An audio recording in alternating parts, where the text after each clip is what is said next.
Guys, आप सभी को इंतजार था कि 15 अगस्त के मौके पर 5G लॉन्च होगा। इनफैक्ट मुझे भी इंतजार था, मैंने भी बोला था लोगों को कि 15 अगस्त के मौके पर इंडिया में 5G लॉन्च किया जाएगा। और काफ़ी यूट्यूबर भी बोले थे, न्यूज़ में भी आया था, मैंने खुद देखा था, आज तक पे, जी न्यूज़ पे, सभी जगहों पे बोला जा रहा था ये कि 5G इंडिया में शायद लॉन्च कर दिया जाएगा 15 अगस्त के मौके पर। और सारी कंपनियों ने कमर भी कस ली थी। इनफैक्ट जियो ने भी बोल दिया था कि हम 5G लेकर के आ रहे हैं 15 अगस्त के मौके पर। और जियो का देख करके एयरटेल कंपनी ने भी बोल दी थी कि हम भी रेडी हैं और कुछ एरिया में हम भी 5G लॉन्च कर देंगे 15 अगस्त के मौके पर। लेकिन दोस्तों, ऐसा क्या रीजन आ गया भारत सरकार के पास जो कि 5G इंडिया में लॉन्च होते होते रुक गया? और बहुत ही सही समय था, बहुत ही गोल्डन चांस था, 15 अगस्त के मौके पर इंडियन को 5G लॉन्च देखने को मिल जाता।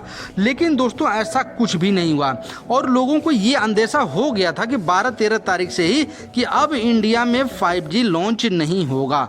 क्योंकि अगर 5G लॉन्च होता तो 2 दिन 3 दिन पहले से ही इवेंट चलता, यानी 15 अगस्त से पहले 12 तारीख को, 13 तारीख को, 14 तारीख को 5G लॉन्चिंग इवेंट चलता। लेकिन ऐसा न्यूज़ पे कुछ नहीं दिखाया गया, इसलिए लोगों को अंदेशा हो गया था कि लगता है कुछ गड़बड़ है। हालांकि यहाँ पे गड़बड़ होने का रीजन ये था कि ये बात चली गई थी संसद में दोस्तों, इस वजह से वहाँ पे बात उठी जब, तो वहाँ से रोक दिया गया है।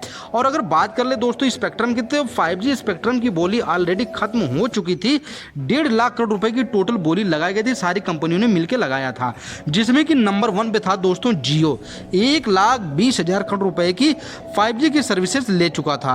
और दोस्तों दूसरे नंबर पे जो था एयरटेल ने 55,000 करोड़ रुपए की सर्विसेज ले चुका था। अगर बात कर ले दोस्तों, वहीं पर वोडाफोन आइडिया के ये 22,000 करोड़ रुपए की सर्विसेज ले चुका था।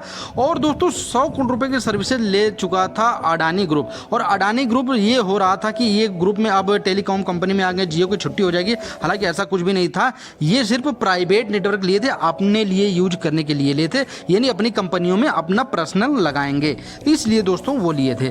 तो अब जो बात आती है सामने कि 5G इंडिया में 15 अगस्त के मौके पर लॉन्च क्यों नहीं हुआ, तो लॉन्च होने का नया रीजन यही था कि बात चली गई थी संसद में। और संसद में जो विपक्षी हैं इस समय, जो मोदी के विपक्षी हैं, वो ये कह रहे थे कि 5G भारत सरकार इतनी बड़ी टेक्नोलॉजी इतने सस्ते में क्यों बेच रही है। जब 4G इंडिया में लॉन्च हुआ था और 4G को 80,000 करोड़ रुपए में बेचा गया था, तो ये 1,50,000 करोड़ रुपए में ही क्यों बेचा जा रहा है?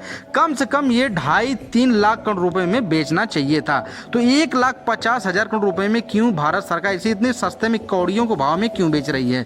जो कि दोस्तों यहाँ पे देखा जाए तो सिर्फ 3 कंपनियां थी, टेलीकॉम कंपनियां, और बाकी कोई कंपनी नहीं खरीद पाई। अब जैसे इंडिया में कई बहुत सारी कंपनियां, TCS भी है और भी सारी कंपनियां हैं जो कि 5G की सर्विसेज ले सकते हैं। हालांकि आपको सिम नहीं प्रोवाइड कराते, ये टेलीकॉम कंपनियां नहीं हैं, जैसे ब्रॉडबैंड इनका चलता है, लीज लाइन चलता है, ये सारी चीज़ें आपको प्रोवाइड करा सकते थे। लेकिन सिर्फ और 3 ही 4 कंपनियां क्यों पार्टिसिपेट की और उन्हीं को क्यों बेचा गया, ये चीज़ संसद में उठाया गया। इसलिए संसद की वजह से 5G को रोक दिया गया, 5G पे ब्रेक लगा दिया गया।